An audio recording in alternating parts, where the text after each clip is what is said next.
بسم الله الرحمن الرحيم.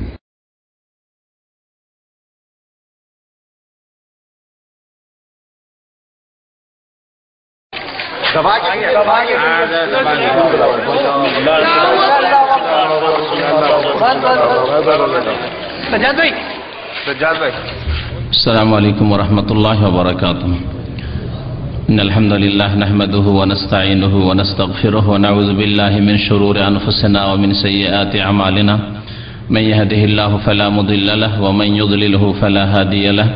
وأشهد أن لا إله إلا الله وحده لا شريك له وأشهد أن محمدا عبده ورسوله صلى الله تعالى عليه وعلى آله وصحبه وسلم تسليما كثيرا.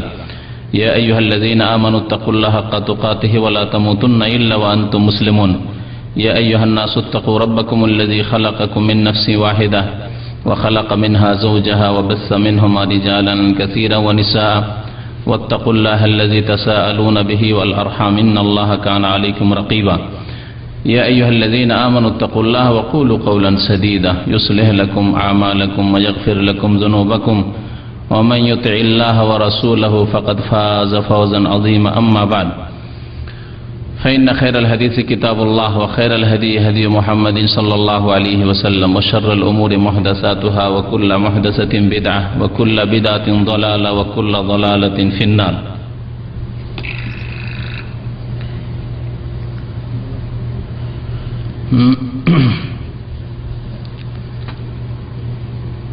أما بعد فأعوذ بالله من الشيطان الرجيم. بسم الله الرحمن الرحيم. ولكل أمة جعلنا منسكا ليذكروا اسم الله على ما رزقهم من بهيمة الأنعام. আল্লাহ পাক রব্বুল আলামিনের সমস্ত প্রশংসা যে আল্লাহ পাক রব্বুল আলামিন বান্দাদেরকে বিভিন্ন রকমের ইবাদত বন্দেগীর আদেশ প্রদান করেছেন, যাতে করে একই রকমের ইবাদত করে বিরক্তি না আসে। আল্লাহ পাক যেমন দিয়েছেন নামাজের ইবাদত, তেমন দিয়েছেন রোজা, সালাতের পরে সিয়ামের ইবাদত, তারপরে দিয়েছেন যাকাত, আর্থিক ইবাদত, দিয়েছেন কোরবানির ইবাদত, হজের ইবাদত, বহু প্রকারের আল্লাহ পাক রব্বুল আলামিন ইবাদত বন্দেগীর আদেশ প্রদান করেছেন, যার একটি ইবাদত হচ্ছে কোরবানি করা। যেহেতু মৌসুম কোরবানির, সেই জন্য আজকে কোরবানি সম্পর্কে কিছু কথা আলোচনা করব, যা আমাদের জানার প্রয়োজন রয়েছে। আল্লাহ পাক রব্বুল আলামিন দ্বীনের ইলম হাসিল করা ফরজ করেছেন। বিশেষ করে যখন যেই কাজ শুরু করবেন তার আগে সেই সম্পর্কে ইলম হাসিল করা ফরজ। এই কোরবানির কথা, এই কোরবানি ভাষাটি উর্দু ভাষা, বাংলা ভাষা কোরবানি, আসলে আরবি ভাষা কোরবানি নয়, যদিও শব্দটি হয়তো আরবি থেকে এসছে, কিন্তু আরবিতে কোরবানি শব্দ ব্যবহার হয় না এই অর্থে। কোরবানিকে আরবি ভাষায় উদহিয়া বলা হয়। আর এতে থেকে এই ঈদের নাম হচ্ছে ঈদুল আযহা। ঈদুল আযহা, ঈদুল জোহা নয়, কারণ কিছু ক্যালেন্ডার আছে বাংলায়, সেই ক্যালেন্ডারগুলিতে ঈদুল জোহা লেখা থাকে, এটি ভুল। ঈদুল জোহা নয়, দোহা বলা হয় সকালবেলায় যখন রোদ্রের একটু তাপ শুরু হয় সেই সময়টিকে, যে সময়গুলিতে সাধারণত আমরা নাস্তা করি 8টা থেকে 10টা 11টা পর্যন্ত, এই সময়টা দোহা। এই জন্য চাষের নামাজকে, চাষ ফার্সি ভাষা, সালাতুল দোহা বলা হয় আরবি ভাষা, এই সময়ের নামাজ। আর ঈদুল আযহা কোরবানির ঈদ, কোরবানি আযহা মানে কোরবানি, কোরবানির ঈদ বলে এই ঈদের নাম হচ্ছে ঈদুল আযহা। আল্লাহ পাক রব্বুল আলামিন এই কোরবানির কথা বিভিন্ন আয়াতে উল্লেখ করেছেন। তার মধ্যে বিশেষ করে সূরা হজে আল্লাহ পাক রব্বুল আলামিন কোরবানির কথা উল্লেখ করেছেন। সূরা কাউসারে আল্লাহ পাক রব্বুল আলামিন কোরবানির কথা উল্লেখ করেছেন, ফাসাল্লি লিরাব্বিকা ওয়ানহার, ফাসাল্লি লিরাব্বিকা ওয়ানহার। আল্লাহ পাক বলছেন যে সুতরাং হে নবী সাল্লাল্লাহু আলাইহি সাল্লাম, তুমি তোমার রবের উদ্দেশ্যে সালাত আদায় করো, নামাজ পড়ো, ওয়ানহার এবং কোরবানি করো, জবাই করো। নাহার মানে জবাই করা, কোরবানি করো। আল্লাহ পাক রব্বুল আলামিনের যেই জবাই করে নৈকট্য লাভ করা হয় তার কথা এখানে উল্লেখ করা হয়েছে। রবের জন্যই নামাজ আদায় করো এবং রবের জন্যই কোরবানি করো। তাহলে এই আয়াত দ্বারা প্রমাণিত হয় যে যেমন নামাজ পড়তে হবে, সালাত আদায় করতে হবে একমাত্র আল্লাহর জন্য, কারোর জন্য আমরা নামাজ পড়ি না, পড়ি কারোর জন্য নামাজ পড়ি না। ঠিক তেমনি নামাজের ভিতরে যে ইবাদতগুলি রয়েছে, বিভিন্ন ইবাদত রয়েছে নামাজের মধ্যে, সেগুলিও আল্লাহর জন্য করতে হবে। পুরো নামাজটা যদি আল্লাহর জন্য হয় তো নামাজের মধ্যে একটি ইবাদত হচ্ছে সেজদা করা। সেজদা কাকে করতে হবে? একমাত্র আল্লাহকে। না কবর মাজারকে সেজদা করা যাবে? কখনো করা যাবে না। যেমন নামাজ পড়া আল্লাহ ছাড়া অন্যের জন্য বড় শিরক, ঠিক তেমনি নামাজের একটা অংশ সেজদা, আল্লাহ ছাড়া অন্যকে করা বড় শিরক। ওই রকমই নামাজের মধ্যে রয়েছে দোয়া। সুতরাং দোয়া একমাত্র আল্লাহ পাকের কাছে করতে হবে। কেউ যদি দোয়া মাঝখান থেকে দোয়াটা আল্লাহর কাছে না করে আল্লাহর কাছেও করে আর অন্যের কাছেও করে, তাহলে সে মুশরিক হয়ে গেল, শিরিক করলো। আল্লাহ ছাড়া অন্যকে যদি কেউ ডাকে, আহ্বান করে, তাহলে এইরকমই নামাজের মধ্যে রয়েছে রুকু। কেউ যদি আল্লাহ ছাড়া অন্যের জন্য ঝুঁকে তাহলে সে শিরিক করলো। যেমন নামাজ আল্লাহর জন্য পড়তে হবে, ঠিক তেমনি জবাইও আল্লাহ পাক রব্বুল আলমিনের নামে করতে হবে, আল্লাহ পাকের নৈকট্য লাভের উদ্দেশ্যে করতে হবে, আল্লাহ পাক রব্বুল আলমিনের সন্তুষ্টির জন্য করতে হবে। ওয়ানহার, এবং রবের জন্যই জবাই করো, রবের জন্যই কোরবানি করো। তো আল্লাহ পাক রব্বুল আলম এখানে কোরবানি কথা উল্লেখ করেছেন। কোরবানি যে বা জবাই করা যে ইবাদত, জবাই করা ইবাদত, এই জন্য মুশরিকরা তাদের দেবী দেবতার জন্য জবাই করে থাকে, মুশরিকেরা কবর মাজারের উদ্দেশ্যে জবাই করে থাকে। আর মুমিন যারা, মুওয়াহিদ যারা, আল্লাহর একত্বে বিশ্বাসী, একত্বের বাস্তবায়নকারী, তারা একমাত্র আল্লাহর জন্য জবাই করে থাকে, আল্লাহর নামে জবাই করে থাকে, আল্লাহর সন্তুষ্টির জন্য জবাই করে থাকে। পক্ষান্তরে যারা মুশরিক, অন্যকে সন্তুষ্ট করার জন্য, যে আমার পীর বাবা, কারো পীর বাবা সন্তুষ্ট হবে, কারো দেবী দেবতা সন্তুষ্ট হবে, কারো জিন শয়তান সন্তুষ্ট হবে, কারণ জিন শয়তান তাকে পেরেশান করছে সেই জন্য জবাই করতে হবে, সাদা মোরগ জবাই করতে হবে, অথবা কালো খাসি জবাই করতে হবে, অমুক জায়গায় জবাই করে রক্ত গোস্ত দাফন করে আসতে হবে, ইত্যাদি সব যে রয়েছে এই জন্যই রয়েছে। আল্লাহ ছাড়া অন্যকে এই জবাইয়ের মাধ্যমে তারা সন্তুষ্ট করতে চায়। তো জবাই করা আল্লাহ পাক রব্বুল আলামিনের ইবাদত বলেই মুশরিকরা তা আল্লাহর জন্য না করে অন্যের জন্য করে থাকে। আল্লাহ পাক বলছেন যে রবের জন্যই নামাজ পড়ো এবং রবের জন্যই জবাই করো। কোরবানির দিকে আসি সরাসরি। কোরবানি আল্লাহ পাক রব্বুল আলামিনের বিশেষ গুরুত্বপূর্ণ ইবাদত, যার কথা আল্লাহ কোরআনে কারীমে উল্লেখ করেছেন, এবং এই ইবাদত প্রত্যেক জাতিতে ছিল, এই কথাও আল্লাহ উল্লেখ করেছেন। যেমন সিয়ামের গুরুত্ব, রোজার গুরুত্ব সম্পর্কে আমরা জানতে গিয়ে আল্লাহ পাক কি বলেছেন? ইয়া আইয়ুহাল্লাযীনা আমানু কুতিবা আলাইকুমুস সিয়াম কামা কুতিবা আলাল্লাযীনা মিন ক্বাবলিকুম, তোমাদের উপর রোজাকে ফরজ করা হয়েছে যেমন তোমাদের পূর্বের জাতিদের উপর রোজাকে ফরজ করা হয়েছিল। তেমনি আল্লাহ পাক কুরবানি সম্পর্কে বলছেন সূরা হজের আয়াত নম্বর 34-এ, ওয়ালিকুল্লি উম্মাতিন জাআলনা মানসাকা, প্রত্যেক উম্মতের জন্য, প্রত্যেক জাতির জন্য আমি কুরবানির বিধান নাজিল করেছি। ওয়ালিকুল্লি উম্মাহ, প্রত্যেক জাতির। তাহলে বোঝা যাচ্ছে যে প্রত্যেক জাতিতে এই কুরবানি ছিল। এই কুরবানির ইতিহাস তাহলে অত্যন্ত প্রাচীন। কুরবানির ইতিহাস 1400 বছরের শুধু ইতিহাস নাই, তার আগে কুরবানি হয়েছে। কোরবানি হয়েছে ইব্রাহিম খলিলুল্লাহ আলাইহিস সালাতু ওয়াস সালামের, কোরবানি হয়েছে তার আগে আদম আলাইহিস সালাম, প্রথম মানুষ, তার ছেলেদের কোরবানি, তারা কোরবানি আল্লাহর জন্য পেশ করেছেন। আল্লাহ পাক বলছেন প্রত্যেক উম্মতে জাআলনা মানসাকান, সেই ইতিহাস আমরা জানি আর না জানি। নূহ আলাইহিস সালামের দিনে কোরবানি ছিল, সেই ইতিহাস আমরা জানি আর না জানি, সেই শরীয়ত আমরা জানি আর নাই জানি। আল্লাহ পাক বলছেন ওয়ালিকুল্লি উম্মাতিন জাআলনা মানসাকা, প্রত্যেক উম্মতকে আমি মানসাক অর্থাৎ কুরবানির বিধান দান করেছি। কি উদ্দেশ্যে? লিয়াযকুরু ইসমাল্লাহি, যাতে করে আল্লাহর নাম তারা স্মরণ করে। তাহলে যখনই কোনো পশু জবাই করা যাবে আল্লাহর নাম স্মরণ করতে হবে, অন্তর থেকে আল্লাহর নাম স্মরণ করতে হবে, একমাত্র আল্লাহর জন্য করতে হবে। আর জবানেও বলতে হবে বিসমিল্লাহ, আল্লাহর নাম স্মরণ করা, আর তার সাথে সাথে তাকবীর পাঠ করা, আল্লাহু আকবার বলতে হবে। লিয়াযকুরু ইসমাল্লাহি, যাতে করে তার আল্লাহর নাম উচ্চারণ করে, উল্লেখ করে, আলামা রাযাকাহুম মিন বাহিমাতিল আনআম, ওই পশুর ওপর যেই পশু আল্লাহ পাক তাদেরকে দান করেছেন, রাযাকাহুম অর্থাৎ তাদেরকে দান করেছেন, মিন বাহিমাতিল আনআম, কি ধরনের পশু? যে কোনো পশু জবাই করলে হবে? আল্লাহ বলেন বাহিমাতুল আনআম হইতে হবে। বাহিমাতুল আনআম, একটু বাহিমা আর আনআম, আনআম চতুষ্পদ জন্তুকে বলা হয়।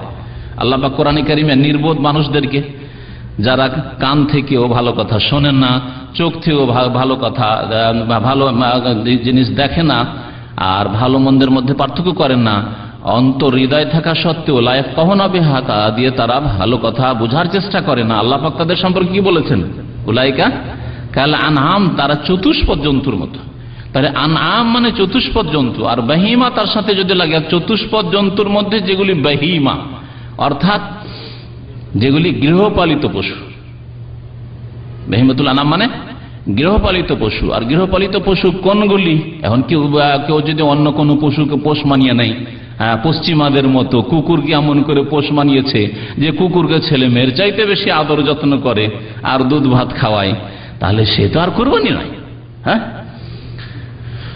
তো নিজের স্ত্রীর চাইতে বেশি আদর করে, নিজের স্বামীর চাইতে বেশি আদর করে মহিলা। আউযুবিল্লাহ। এই জীবন থেকে বলুন আলহামদুলিল্লাহ, আল্লাহ পাক আমাদেরকে পাক রেখেছেন শুধু আল্লাহর প্রতি ঈমান নিয়ে আসার জন্য, আর রাসূলুল্লাহ সাল্লাল্লাহু আলাইহি ওয়াসাল্লামের নিয়ে আসা শরীয়তের উপর ঈমান নিয়ে আসার জন্য, কোরআনে কারীমের বিধানের উপর ঈমান নিয়ে আসার জন্য। না হলে আপনার অবস্থা ওই রকমই হইতো যেমন যাদেরকে পার্থিব জগতে উন্নত এক শ্রেণীর লোকেরা মনে করেছে তাদের অবস্থা। তো আল্লাহ পাক রব্বুল আলামিন বাহিমাতুল আনাম গৃহপালিত পশু যে বলেছেন, নবী করিম সাল্লাল্লাহু আলাইহি ওয়াসাল্লাম সেগুলিকে নির্ধারিত করে দিয়েছেন। গৃহপালিত পশু মানে হচ্ছে বাস্তবে তিনি দেখিয়ে দিয়েছেন, উট জবাই করেছেন, কোরবানি করেছেন, এবং উট জবাইয়ের কথা হাদিসে রয়েছে। তারপরে দুম্বা রয়েছে গরু, দুম্বা, খাসি, বকরি, মেষ, ভেড়া, ভেড়ি সবগুলি এতে সামিল। এতে যে কয়েক শ্রেণীর রয়েছে সবগুলি ওতে সামিল, আর সবগুলি এক শ্রেণীর। গানাম বললে সবগুলি তাতে সামিল, তাতে খাসি বকরিও সামিল, তাতে ভেড়া ভেড়ি মেষও সামিল, তাতে দুম্বাও সামিল, সব সামিল। আর হচ্ছে গরু, সে গাভী হোক আর বলদ হোক, এগুলি হচ্ছে গৃহপালিত পশু। উপমহাদেশে যেহেতু মহিষ পাওয়া যায়, আরব দেশে মহিষ পাওয়া যায় না, সেজন্য উপমহাদেশের উলামায়ে কেরামগণ বলেছেন মহিষটা এক ধরনের গরু। সুতরাং বিশেষ করে যেসব এলাকায়, যেসব দেশে গরু জবাই করা নিষিদ্ধ, ভারতের মধ্যে বেশ কিছু স্টেট রয়েছে যেগুলিতে গরু জবাই করা নিষিদ্ধ, কারণ গরু হচ্ছে তাদের গোমাতা, যে মাতার পূজা করে, আবার ওর চামড়া দিয়ে জুতাও তৈরি করে, মায়ের পূজাও করে আর মায়ের চামড়া দিয়ে জুতো তৈরি করে। তো এই জন্য ওই সব প্রদেশগুলিতে নিষেধ আছে। পশ্চিমবঙ্গে আলহামদুলিল্লাহ নিষেধ নেই, কিন্তু কাশ্মীরে যেখানে মুসলিম অধ্যুষিত এলাকা, অধিকাংশ মুসলিম, সেখানে গরু জবাই নিষেধ আছে, উত্তরপ্রদেশে নিষেধ আছে।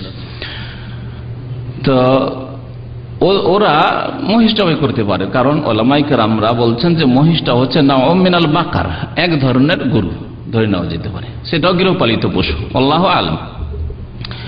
তো সূরা হজে আল্লাহ পাক রব্বুল আলামিন এই কুরবানির কথা উল্লেখ করেছেন।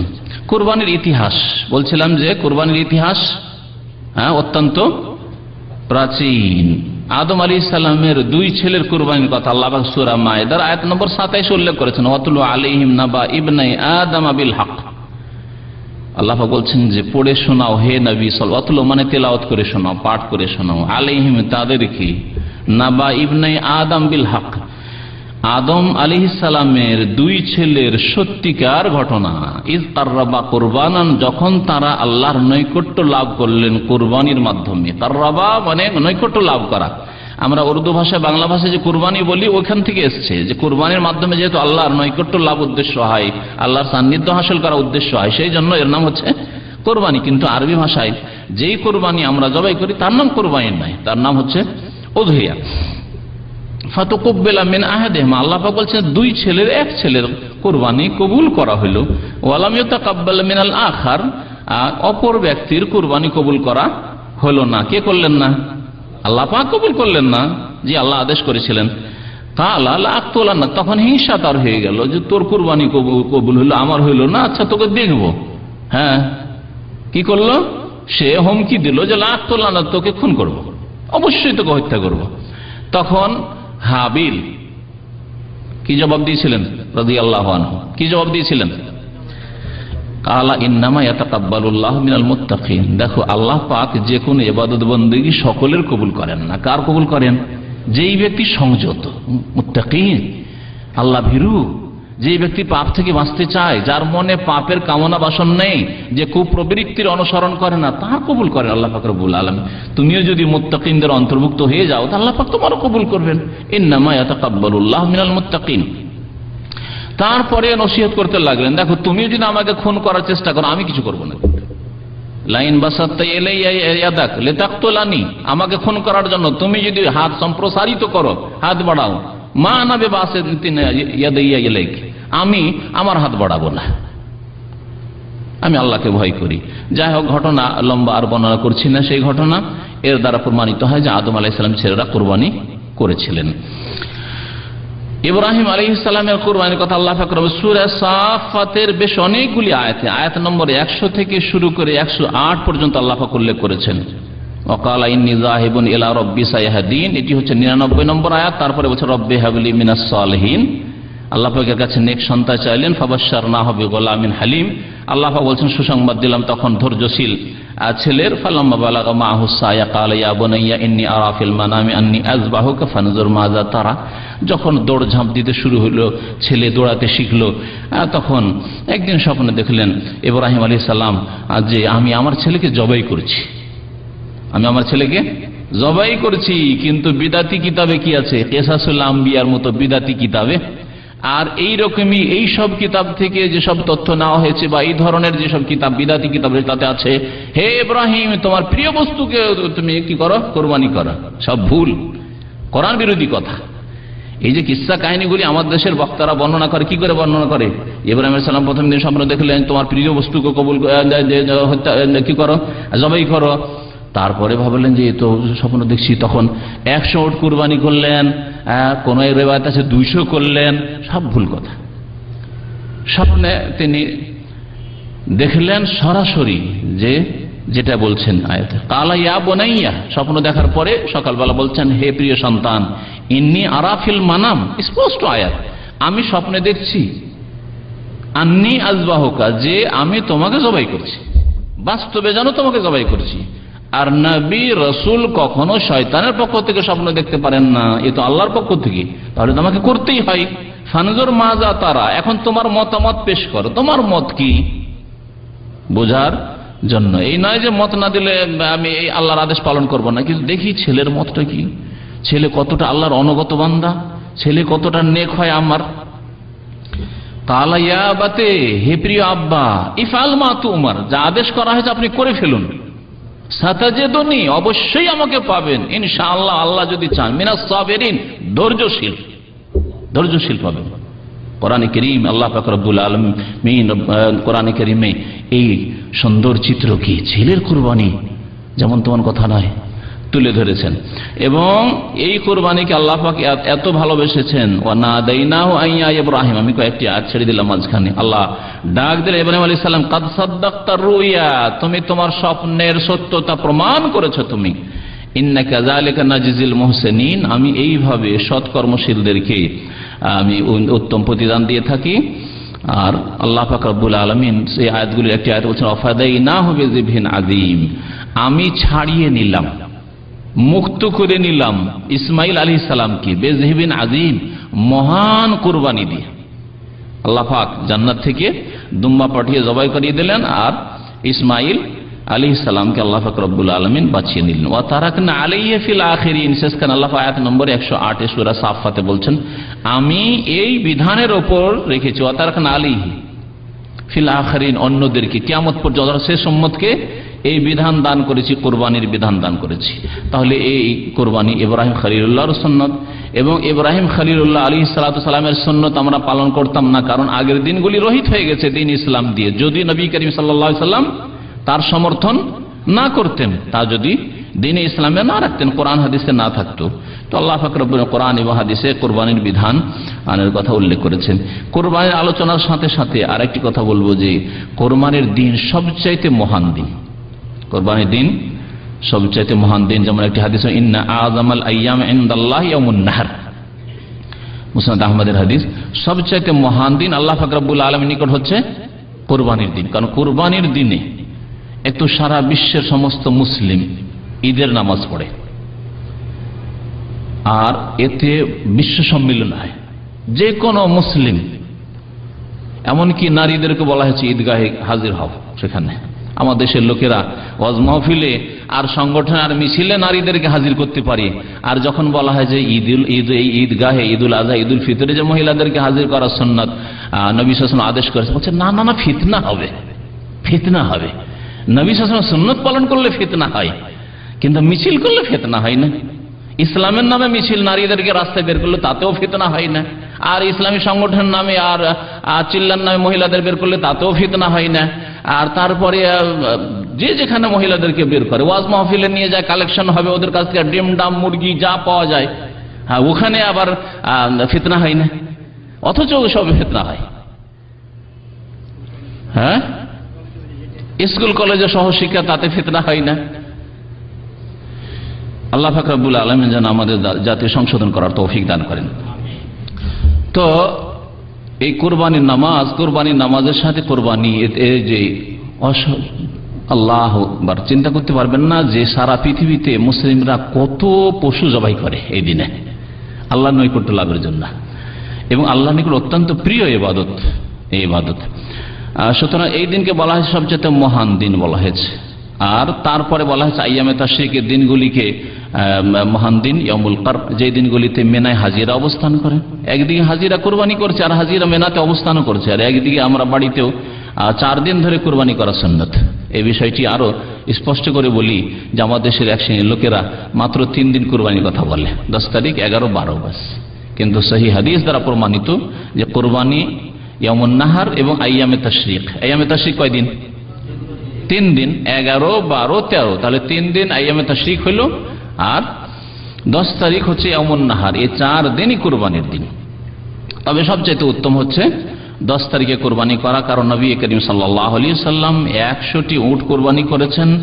এতে তিনি বিলম্ব করে 11 তারিখ কিছু করি, 12তে করি, 13তে করি, এরকম করেনি। 10 তারিখে সবগুলি জবাই করে দিয়েছেন। প্রায় 63-64টা নিজ হাতে জবাই করেছেন, আর বাকি 36টার মতো বললেন আলী রাদিয়াল্লাহু তাআলা আনহুকে যে বাকিগুলি তুমি জবাই করে দাও আমার পক্ষ থেকে।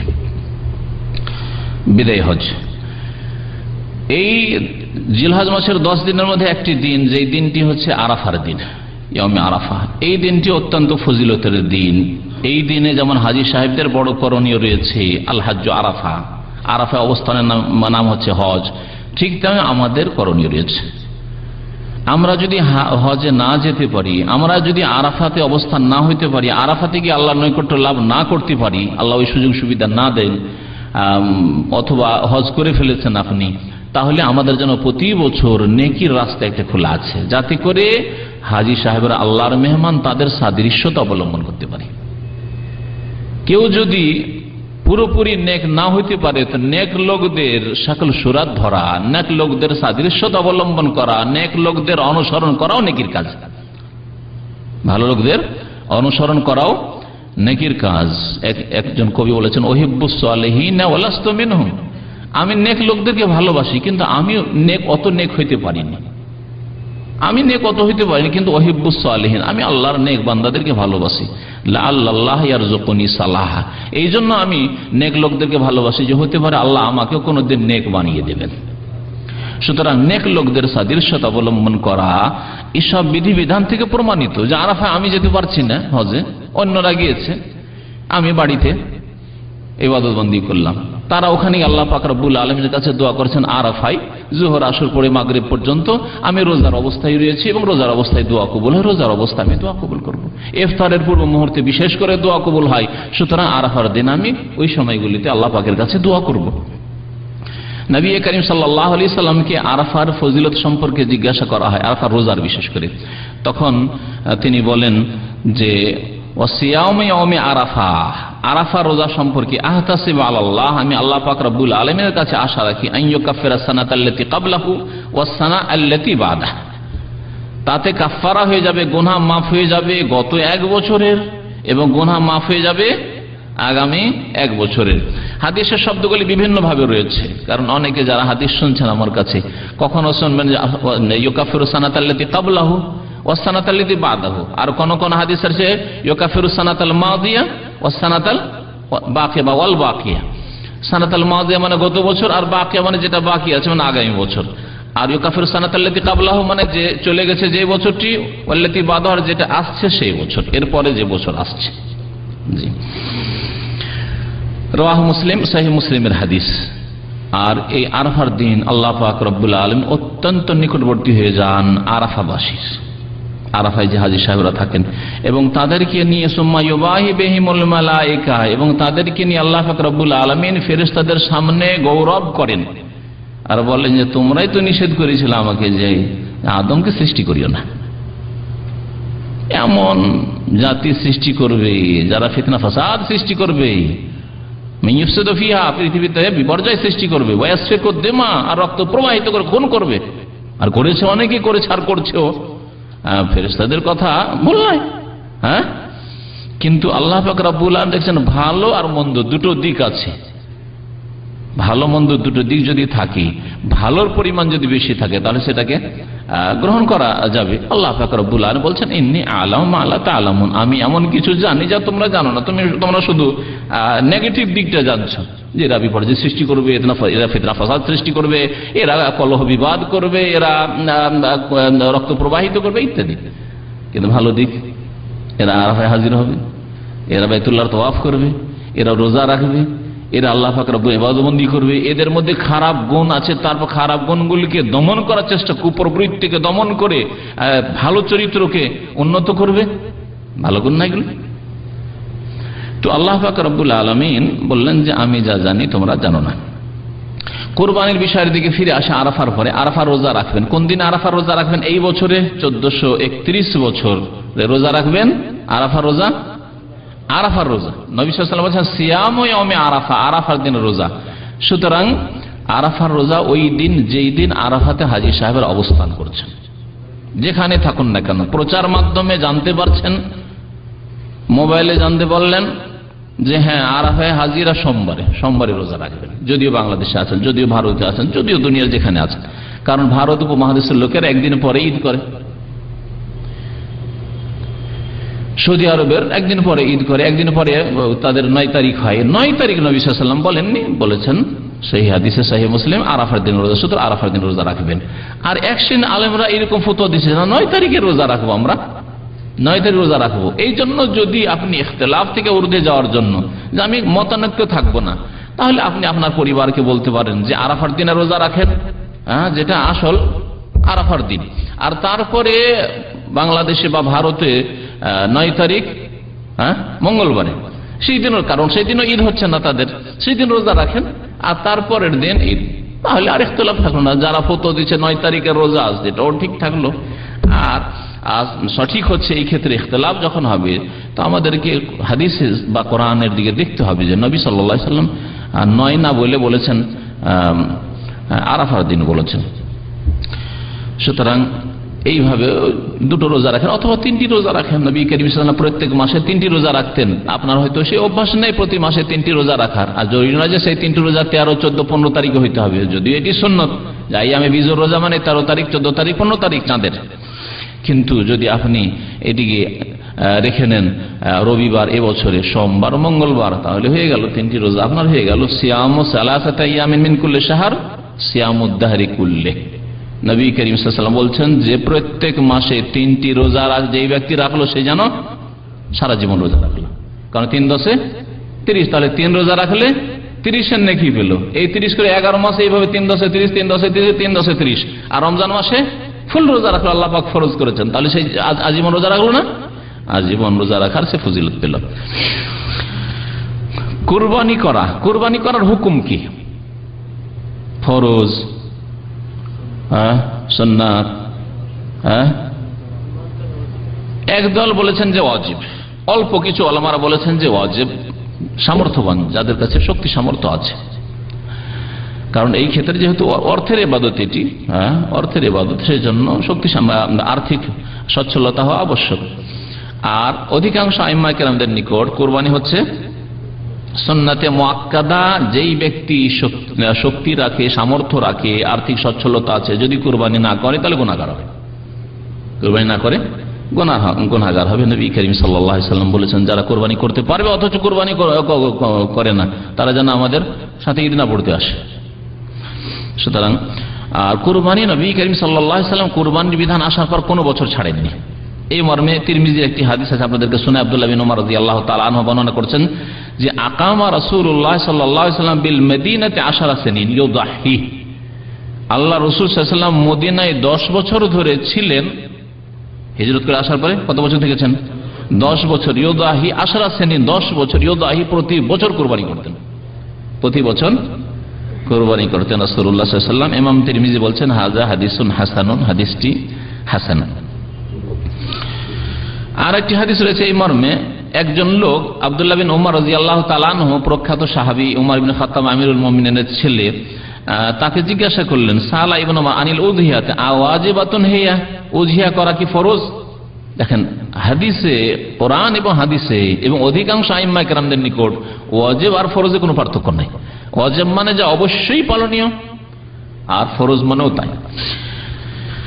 ওয়াজিবাতুন হিয়া, এটা কি ফরজ ওয়াজিব? ফাকালা, তখন তিনি কথা বলেন না যে ফরজ ওয়াজিব না সুন্নত, কারণ এই ফরজ ওয়াজিব সুন্নত এগুলি পরিভাষাগুলি ফুকাহায়ে কেরামরা পরে নিয়ে এসেছেন। সাহাবায়ে কেরামদের জামানায় এটা ফরজ ওয়াজিব, সুতরাং এটাকে একেবারে করতেই হবে, আর এটা সুন্নত না করলেও চলে। যেমন আজকালকার অধিকাংশ মুসলমান, এটা হারাম সুতরাং বাঁচতেই হবে, করা চলবে না। এটা মাকরুহ মানে করলেও চলে, বরং করতে হবে, আজকালকার ধারণা। আর এই ক্ষেত্রে আমি দুটি উদাহরণ দিই, অনেকবারই দিয়েছি, দিতে হবে, মনে আছে কি উদাহরণ দিই? দাড়িকে দিয়েছে সুন্নত করে, ওয়াজিব নাই, অথচ ওয়াজিব। দাড়িকে সুন্নত করে দিয়ে তার মানে কি করতে হবে? মুন্ডন করতে হবে, কাটতে হবে, সেভ করতে হবে, খুব বেশি তো এই 10 দিন শুধু। কালকে এক লোক জিজ্ঞাসা মসজিদে যে 10 দিন দাড়ি কাটা যাবে? 10 দিন সারা জীবনই কাটা যাবে না, 10 দিন কাটা যাবে, ফতোয়া জিজ্ঞেস করছে, আশ্চর্য কথা। এই এক দাঁড়িয়ে আমি একটি উদাহরণ দিই যে হালকা করে দিচ্ছে। এই ফোকাহাদের ফতুয়াকে নিয়ে ফোকাহায়ে কেরাম বলেননি যে দাড়ি সুন্নাত, বরং তাদের যারা সত্যিকার অর্থে কোরআন এবং হাদিসের আলোকে ফোকাহা, তারা বলেছে যে ওয়াজিব। কিন্তু এটা হচ্ছে সমাজের ছোটখাটোদের ফতুয়া, দাড়ি সুন্নত, আর সুন্নত মানে সাফ করো, সুন্নত মানে মহিলা সেজে যায়। আর আরেকটি উদাহরণ দিই হারামের আর মাকরুর, কি? সিগারেট, ধূমপান বা জর্দা, তামাক। এই যারা বিড়ি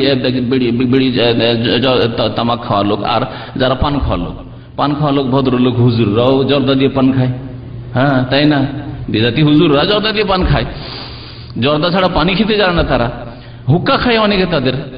তো এই যে জর্দা, হুক্কা, তামাক, এই তামাক জাতীয় জিনিস, বিড়ি, সিগারেট যারা পান করে, তারা এটাকে কি বলে?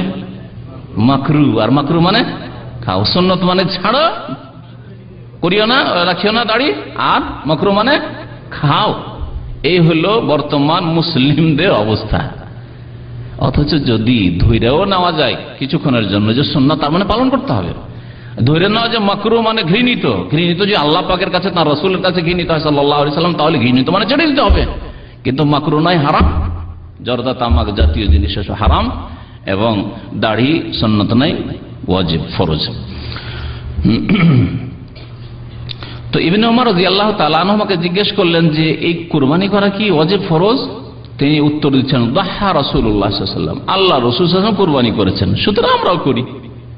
সাহাবায়ে কেরামরা এই ধারণা রাখতেন না যে নবী সাল্লাল্লাহু আলাইহি ওয়াসাল্লাম করেছেন দুটো কাজ, একটা সুন্নত সুতরাং করলেও চলে, না করলেও চলে, আর একটা করবো না, এরকম না। নবী সাল্লাল্লাহু আলাইহি ওয়াসাল্লাম করেছেন, করতে আমা আতাকুম রাসূল, যা কিছু দিয়েছেন রাসূলুল্লাহ সাল্লাল্লাহু আলাইহি ওয়াসাল্লাম তা নেও। এতে ভাগ করা, আবার কোনটার গুরুত্ব বেশি দিলাম, কোনটাই দিলাম না, হ্যাঁ, এটা না। রাসূলুল্লাহ সাল্লাল্লাহু আলাইহি ওয়াসাল্লাম কুরবানি করেছেন, ওয়াল মুসলিমুন, এবং মুসলিমরাও কুরবানি করেছেন। সাহাবী বলছেন মুসলিমরা কুরবানি করেছেন, মানে কারা?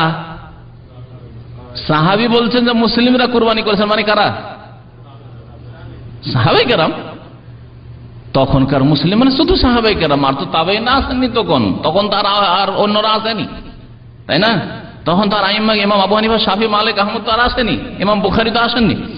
সুতরাং মুসলিমরা অর্থাৎ সাহাবায়ে কেরাম, আর সাহাবায়ে কেরামের দল হিসাবে তারা আমাদের আদর্শ, পুরো দল হিসাবে আদর্শ। প্রত্যেক ব্যক্তি আলাদা আলাদা করে আদর্শ নাও হইতে পারে, তাদের ভুলভ্রান্তি কারো হইতে পারে, কিন্তু যখন পুরো একটা উম্মত নেবেন সাহাবায়ে কেরামদের, তারা আমাদের জন্য আদর্শ। রাসূলুল্লাহ সাল্লাল্লাহু আলাইহি ওয়াসাল্লামের পরে ফাআদা আলী আবার জিজ্ঞাসা করছে ওই লোক, মানে বুঝলো না, উত্তরে যে তিনি এভাবে বললেন যে রাসূলুল্লাহ সাল্লাল্লাহু আলাইহি ওয়াসাল্লাম করেছেন, মুসলিমরা করেছেন, সাহাবায়ে কেরামরা করেছেন কুরবানি, ও বুঝলো না, আবার জিজ্ঞাসা হচ্ছে ফরজ না ফরজ নয়। ফাকাল আতাকিলু, তুমি বুঝো না বুঝো না, দাহা রাসূলুল্লাহ সাল্লাল্লাহু আলাইহি ওয়াসাল্লাম, আমি বলছি আল্লাহ রাসূল সাল্লাল্লাহু আলাইহি ওয়াসাল্লাম করেছেন আর মুসলিমরা কুরবানি করেছেন। ওয়ামা আতাকুম রাসূল ফাখুযুহু, কাল আবু ঈসা, ইমাম তিরমিজি বলছেন হাযা হাদিসুন হাসানুন সহিহ, এই হাদিসটি হাসান এবং সহিহ। কুরবানি একটি ছাগল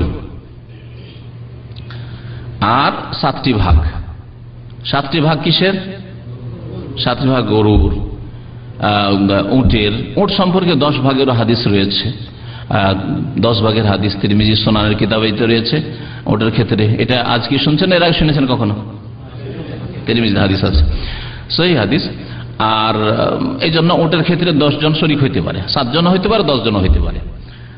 আর বাকি 7 ভাগের গরুর ক্ষেত্রে 7 ভাগের হাদিস রয়েছে। তো 7টি, এইভাবে বলি, 7টি ছাগল সমান একটি গরু, 7টি ছাগল সমান একটি গরু অথবা একটি উট, আর 10টি ছাগল সমান একটি উট। আর এই একটি ছাগল অথবা একটি ভাগ, আমাদের দেশের মানুষরা এই ফতুয়াতে সকলেই প্রায় ভুল করে, কারণ আলেম সমাজরা ভুল ফতোয়া দিয়ে থাকে। কি ভুল ফতোয়া দেয়? 1 ভাগ মানে একজন ব্যক্তির জন্য, ব্যাস। এটা যদিও অল্প কিছু ফোকাহাদের মত আছে, কিন্তু অধিকাংশ আইম্মায়ে কেরামরা এর বিপরীত। অধিকাংশ আইম্মায়ে কেরামরা সহিহ হাদিসের আলোকে, আর আমি হাদিস উল্লেখ করব, আইম্মায়ে কেরামদের নাম উল্লেখ করছি শুধু, দলিল হিসাবে নাই, তাদের কথার জন্য দলিল লাগে। কথা বোঝার চেষ্টা করবেন। হ্যাঁ, রাসূলুল্লাহ সাল্লাল্লাহু আলাইহি ওয়াসাল্লামের কথা দলিল, তাই না? তার জন্য কোনো দলিল লাগে না। আল্লাহ পাকের কথা, তার আগে দলিল, সেটি দলিল, তার জন্য কোনো দলিল লাগে না। কিন্তু আল্লাহ পাকের রাসূল সাল্লাল্লাহু আলাইহি ওয়াসাল্লাম ছাড়া অন্য কারো কথা দলিল না, তার জন্য দলিল পেশ করতে হয়। সেটাকে যদি সমর্থন করতে চান, সাব্যস্ত রাখতে চান, তাহলে দলিল পেশ করতে হবে কোথা থেকে? আল কোরআন থেকে অথবা রাসূলুল্লাহ সাল্লাল্লাহু আলাইহি ওয়াসাল্লামের হাদিস থেকে। ইউস্তাদাল্লু লাহু ওয়ালা বিহি, আইম্মায়ে কেরামদের কথা যদি হয় তাহলে তার সমর্থনে দলিল পেশ করতে হবে, সেটাকে দলিল হিসেবে পেশ করা যাবে না। বুঝেছেন এবারে? হ্যাঁ, আমার কথাকে দলিল হিসেবে গ্রহণ করবেন না যে অমুক বলেছেন, বরং আমার কথা যদি দেখেন কোথাও আর দলিল উল্লেখ না করে থাকি, তা দলিল খুঁজবেন। যদি দলিল খুঁজে পান, অথবা আমি বেঁচে থাকি তো জিজ্ঞাসা করবেন দলিল, আর যদি না থাকে তো দলিল খুঁজবেন, যদি খুঁজে না পান তো ছেড়ে দেবেন। এটা হচ্ছে শরীয়ত, এটা হচ্ছে শরীয়ত। আইম্মায়ে কেরাম তাই শিখিয়েছেন। ইজা সাহাল হাদিস ফাওয়াজ মাযহাবি, সহিহ হাদিস হচ্ছে আমাদের মাযহাব, কারণ সহিহ হাদিসটা দলিল, আর আমাদের ব্যক্তিগত মত দলিল নয়, তার জন্য দলিল নিয়ে আসতে হয় খুঁজে। আতা ইবনে ইয়াসার প্রখ্যাত তাবেঈ ছিলেন, বলছেন যে সাআলতু আবা আইয়ুব আল আনসারী, আমি আবু আনসারী রাদিয়াল্লাহু তাআলা আনহুকে জিজ্ঞাসা করলাম। আবু আইয়ুব আনসারী কে বলতে পারেন? কে? হ্যাঁ, রাসূলুল্লাহ সাল্লাল্লাহু আলাইহি ওয়াসাল্লাম মদিনা আসলেন, তখন আবু আইয়ুব আনসারী রাদিয়াল্লাহু তাআলার বাড়িতে নবী সাল্লাল্লাহু আলাইহি ওয়াসাল্লামের উট গিয়ে বসেছিল। ভাগ্যবান হয়েছিলেন তিনি, প্রথম মেহমান পেয়েছিলেন তিনি রাসূলুল্লাহ সাল্লাল্লাহু আলাইহি ওয়াসাল্লামকে। কাইফা কানাতি যাহায়া আলা আহদি রাসূলিল্লাহ সাল্লাল্লাহু আলাইহি ওয়াসাল্লাম, জিজ্ঞাসা করলেন যে রাসূলুল্লাহ সাল্লাল্লাহু আলাইহি ওয়াসাল্লামের জামানায় কুরবানি কেমন হইতো, না কি নিয়মে কুরবানি হইতো, কুরবানির মাসলা মাসাইল কেমন ছিল, কি ধরনের কুরবানি করা হইতো। ফাকালা কানার রাজুলু ইউদাহি বিশাতি আনহু ওয়া আন আহলি বাইতি। হাদিস ভালো করে শুনেন, হাদিস তিরমিজির এবং হাদিস হাসান সহিহ। বলছেন যে কোন মানুষ ইউদাহি বিশাতি, ছাগল কুরবানি করত, আনহু তার পক্ষ থেকে, ওয়ান আহলে বাইতি এবং তার পরিবারের পক্ষ থেকে। তাহলে একটি ছাগল জি ওই ব্যক্তির পক্ষ থেকে এবং তার পরিবারের পক্ষ থেকে যথেষ্ট। আর পরিবার মানে শরীয়তের ভাষা, আরবি ভাষায় পরিবার মানে স্বামী স্ত্রী ছেলে মেয়ে, আর যদি বৃদ্ধ বাবা মা থাকে আর তাদের ব্যক্তিগত কোনো সম্পদ না থাকে, ইনকাম না থাকে, তাদেরকেও সেই পরিবারে শামিল করা যাবে। কিন্তু মাশাআল্লাহ দেখা যাচ্ছে যে বাবা মা বৃদ্ধ হইলে কি হবে, তাদের যথেষ্ট প্রপার্টি আছে, ধন সম্পদ আছে, জমি জায়গা আছে, দোকানপাট আছে, ইনকাম সোর্স আছে, তাহলে তাদের আলাদা কোরবানি হওয়া উচিত, কারণ তারা স্বামী স্ত্রী এক পরিবার। এটা হচ্ছে ফ্যামিলি বা পরিবারের অর্থ। আর পরিবার মানে এই নয় যে আমরা জয়েন্ট ফ্যামিলিতে 5 ভাই অথবা 7 ভাই, আমরা 9 ভাই আলহামদুলিল্লাহ। তো 9 ভাই একসাথে আছি, আর 9 ভাইয়ের এখন বর্তমানে 9 ভাই ইনকাম করে, বলবেন যে 9 ভাই, আর প্রায় একটি ভাই বাকি আছে বিবাহ হতে, তাহলে কি বলবেন যে সবগুলি এক পরিবার? 9 দুগুণে 18, শুধু স্বামী স্ত্রী দিয়ে 9 দুগুণে 18 হয়ে যায়, আর ছেলে মেয়ে নিয়ে হয়ে যায় 25-50টা হয়ে যাবে, সবগুলি একটা পরিবার, অথচ সকলে আয় ইনকাম করে না? কখনো না, কখনো না। আসলে এরকম বিষয় না। যেহেতু আমরা বাংলা ভাষাভাষী, জয়েন্ট ফ্যামিলিতে থাকতে অভ্যস্ত, একসাথে 5 ভাই মিলেমিশে খায়, ও ইনকাম করে আসছে, ওই ইনকাম করে নিয়ে আসছে, দিচ্ছে, বাবাকে দিচ্ছে, মনে করে যে একটি ফ্যামিলি, অথচ 5 ভাই ইনকাম করছে, 10 ভাই ইনকাম করছে। না, আপনার প্রত্যেকে স্বামী স্ত্রী এবং ছেলে মেয়ে নিয়ে একটি কোরবানি করেন, মধ্যপন্থা অবলম্বন করেন। এখানেও ইফরাত তাফরিত হয়েছে, বাড়াবাড়ি হয়েছে, নয় ঘাটতি হয়েছে। বাড়াবাড়ি হয়েছে যে 5 ভাই ইনকাম করে একটা কোরবানি দিয়ে সকলকে সারলাম, সেটাও ঠিক নয়। আর এই ক্ষেত্রে ঘাটতি কি হয়েছে? কঠোরতা অবলম্বন করা হয়েছে। ইফরাত এটাকে বলে কঠোরতা অবলম্বন এই করা হয়েছে যে একটি ভাগ অথবা একটি বকরি, একটি খাসি, মানে একজনের, ব্যাস। ওই স্বামী করলো, স্বামীর ওর স্ত্রীও নাকি পাবে না, ওতে ওর ছেলে মেয়েও পাবে না, কেউ পাবে না। এটাও ভুল। তাহলে ভুল 2 দিকে আছে, সংশোধন করার প্রয়োজন রয়েছে। আর হক হচ্ছে, সত্য হচ্ছে মধ্যপন্থা। মধ্যপন্থা যে জয়েন্ট ফ্যামিলিতে থাকে না, সকলে ইনকাম করছেন, প্রত্যেকের আলাদা আলাদা ফ্যামিলি আছে, আপনারা কোরবানি দেন। আর যদি একটি খাসি হয় অথবা একটি দুম্বা হয়, একটা ভাগা গরু হয়, একটা ভাগ উটের হয়, তাহলে একজন তার স্ত্রী, তার ছেলে মেয়ে নিয়ে, এমনকি এর আগে বললাম যে যদি বৃদ্ধ বাবা মা থাকে আর তাদের আয় ইনকাম না থাকে, তাদেরকেও নেকিতে শামিল করা যেতে পারে। ওলামারা বলছেন মৃতকে যদি নেকি পৌঁছাতে চান, মাইয়াতকে নেকি পৌঁছাতে চান, ওতে মাইয়াতে নিয়ত করেন, বাবা মারা গেছে, মা মারা গেছে, বা দাদা দাদি মারা গেছে, তাদের নিয়ত করেন আল্লাহ এতে তাদেরকেও নেকি দিও, এতে তাদেরকেও নেকি দিও। কিন্তু শুধু শুধু মাইয়াতের নামে কুরবানি করার কোনো হাদিস নেই। ভালো করে শুনে রাখেন, কারণ আমাদের দেশের অধিকাংশ লোকেরা নিজে কোরবানি করুক আর না করুক, মৃত বাবার নামে, দাদার নামে কোরবানি করবে। এগুলো কোরআন হাদিস থেকে আসলে অজ্ঞতা। আর এই ভুল ফতোয়ার ভিত্তিতে এগুলি হচ্ছে। মৃতের নামে কোরবানি করেছে আর গোস্ত খাচ্ছে বাবু, তার ছেলে মেয়ে নেই, মৃতকে নেকি পৌঁছাবে, নিজেরা গোস্ত খেয়ে। আশ্চর্য কথা। প্রথম কথা, কুরবানি মাইয়াতের নামে শুধু একটা গোটা কুরবানি, মানে একটা খাসি অথবা একটা ভাগ কুরবানি পুরোটাই মাইয়াতের নামে করলেন, এর কোনো প্রমাণ হাদিসে নেই। 2 নম্বর কথা, ওলামারা এই ক্ষেত্রে ফতোয়ায় বলেছেন যে যেহেতু এটি আর্থিক ইবাদত, দৈহিক ইবাদত নয়, আর্থিক ইবাদত, যেমন হজ উমরা করা যায়, আর্থিক ইবাদত, এরকমই দান খেরাত সাদকা খেরাত করা যায়, ও আর্থিক ইবাদত। নামাজ পড়ে নাকি পৌঁছানো যায় না? 2 রাকাত নামাজ পড়লেন আর বলেন যে আল্লাহ এই 2 রাকাত নামাজের নাকি আমার মৃত বাবাকে পৌঁছে দিও, না, দৈহিক ইবাদত না। আল্লাহ আমি 10 পারা কোরআন পড়লাম, দৈহিক ইবাদত, আল্লাহ এই পারা কোরআনটা অমুককে বক্সে দিও। এই তরিকাগুলি সুন্নতি তরিকা নয়, সুন্নতের খেলাফ তরিকা। তো এটা এই আলোচনা আবার আলাদা একটা আলোচনার, মানে যে বক্সানো বা যেটা সওয়াব রেসানি বলে, বুঝেন না এই ভাষাগুলি। আর একটা বলে ইসালে সওয়াব বলে, এগুলো ফার্সি ভাষা। ইসালে সওয়াব আরবি ভাষা, আর সওয়াব রেসানি হচ্ছে, রেসান মানে ইসাল, পৌঁছানো। তো এর উপরে আলোচনার প্রয়োজন আছে, আলাদা আলোচনা করা হবে, সময় হয়তো এগিয়ে চলে যাচ্ছে। তো বলছিলাম যে কুরবানি মাইয়াতের নামে যদি আলাদা করে করতে হয়, তো এক ধরনের ওলামারা বলছেন যেহেতু হাদিসে নেই সেজন্য করা চলবে না। আর এক শ্রেণীর ওলামারা বলছেন যে জায়েজ, তবে এই গোশত সমস্ত কি করতে হবে? গরিব মিসকিনের মাঝে বন্টন করে দিতে হবে, সাদকা করে দিতে হবে। কারণ সাদকার মাধ্যমে মাইয়াতকে নেকি পৌঁছানো যেতে পারে। আপনার কুরবানি সাদকা, মাইয়াতের নামে কুরবানি করেছেন 1 ভাগ, পুরোটা ভাগটা নেন আর গরিব মিসকিনকে দান করে দেন। আপনি নিজে খাবেন, আপনার পরিবার খাবে না। আপনি একটা খাসি বা বকরি জবাই করেছেন, দুম্বা জবাই করেছেন মাইয়াতের নামে, তাহলে পুরোটাই আপনি গরিব মিসকিনের মাঝে তকসিম করে দেন, বন্টন করে দেন। তো বলছেন আবু আইয়ুব আনসারী রাদিয়াল্লাহু তাআলা আনহু বলছেন যে কানার রাজুল ইউদাহি, আমাদের যুগে একজন লোক কুরবানি করত, বিশাতে আনহু, একটি বকরি, আনহু তার পক্ষ থেকে, ওয়ান আহলে বাইতিহি, এবং নিজ পরিবারের পক্ষ থেকে। তাহলে একটি বকরি, একটি ছাগল, একটি খাসি নিজের পক্ষ থেকে এবং নিজের পরিবারের পক্ষ থেকে যথেষ্ট। ফায়াকুলুনা, নিজেও খেত, ওয়ায়ুত এমন অন্যদেরকেও খাওয়াতো। ফায়াকুলুনা, নিজেও খেত আর অন্যদেরকেও খাওয়াতো। তাহলে কুরবানির গোশত সম্পর্কে কি করতে হবে? নিজে খেতে হবে, অন্যদেরকে কাকে খাওয়াইতে হবে? দুই শ্রেণীর লোককে খাওয়াইতে হবে, দুই শ্রেণীর লোককে খাওয়াইতে হবে। নিজে খেতে হবে, এক তো হয়ে গেল, আর খাওয়াইতে হবে যাদেরকে, তারা দুই শ্রেণীর লোক।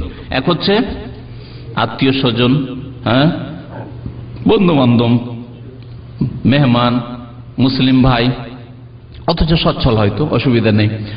আর আরেক ধরনের লোক হচ্ছে যারা গরিব মিসকিন। ফাকুলু মিনহা ওয়াতিমুল বাইসাল ফাকির, সূরা হজের এক আয়াতে মহান আল্লাহ ইরশাদ করেছেন, ফাকুলু মিনহা, তোমরা কুরবানির গোশত খাও, ওয়াতিমুল বাইসাল ফাকির, এবং তোমরা খাওয়াও এই কুরবানির গোশত যারা অসহায় দরিদ্র ফকির তাদেরকে। ফাকুলু, আরেক আয়াতে আল্লাহ পাক বলছেন ফাকুলু মিনহা, এই কুরবানির গোশত খাও, ওয়াতিমুল কানিয়া ওয়াল মুতার, এবং তোমরা খাওয়াও কানেকে এবং মুতারকে। এই দুইটি শব্দের দুটি তাফসীর। এক দল যারা যা নিজের আছে তাই খায়, ডাল ভাত খায়, কারো কাছে চাইতে যায় না, চাইতে যায় না, তাকেও খাওয়া, যে চাইতে না আসে তাকেও খাও, আর যারা চাইতে আসে তাদেরকেও খাও।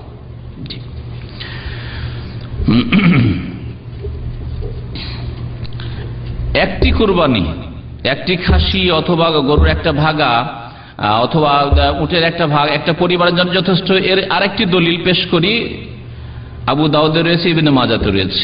মিখনাব বিন সুলাইম রাদিয়াল্লাহু তাআলা আনহু বলেন, কুন্না ওকুফান মা নবী সাল্লাল্লাহু আলাইহি ওয়াসাল্লাম, আমরা নবী সাল্লাল্লাহু আলাইহি ওয়াসাল্লামের কাছে বসেছিলাম, বিআরাফাত, আরাফাতে।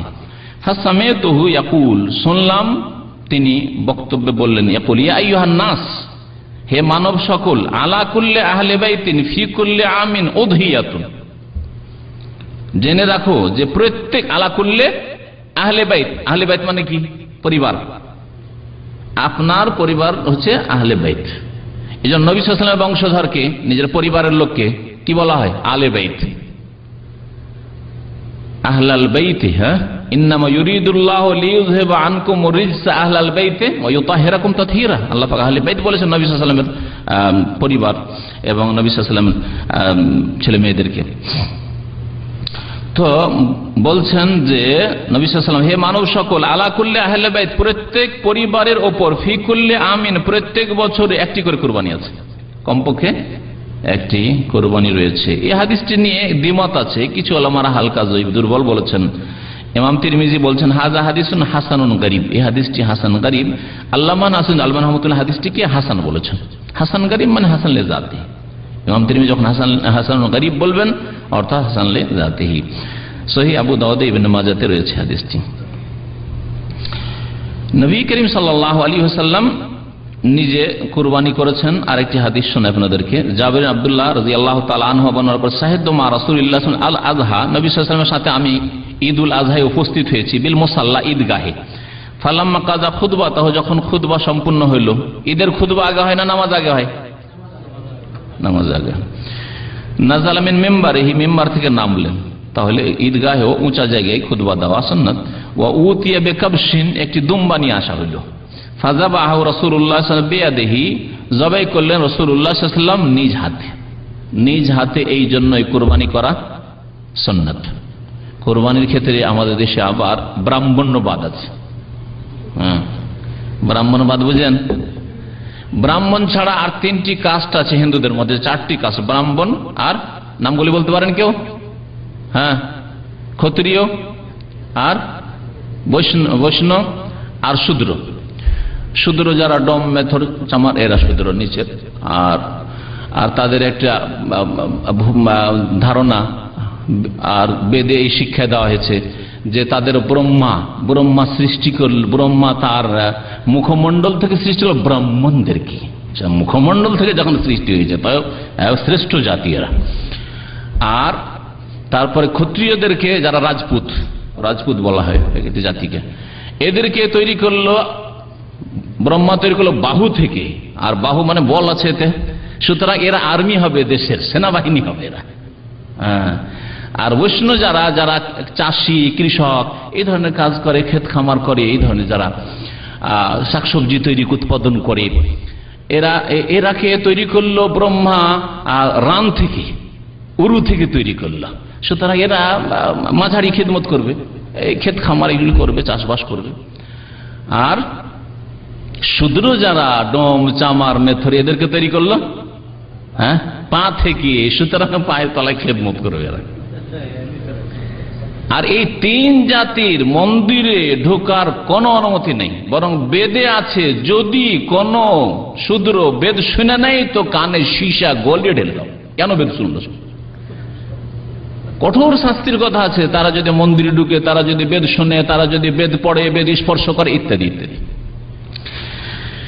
তো এই ব্রাহ্মণ্যবাদ চলে এসছে সুফিবাদের মাধ্যমে, পীরতন্ত্রের মাধ্যমে মুসলিম জাতি তো ব্রাহ্মণ্যবাদ এসেছে, ব্যক্তি পূজা এসেছে, যার ফলে হয়েছে কি কুরবানি করার ক্ষেত্রে আপনার কুরবানি আপনি করবেন না, কে করবে?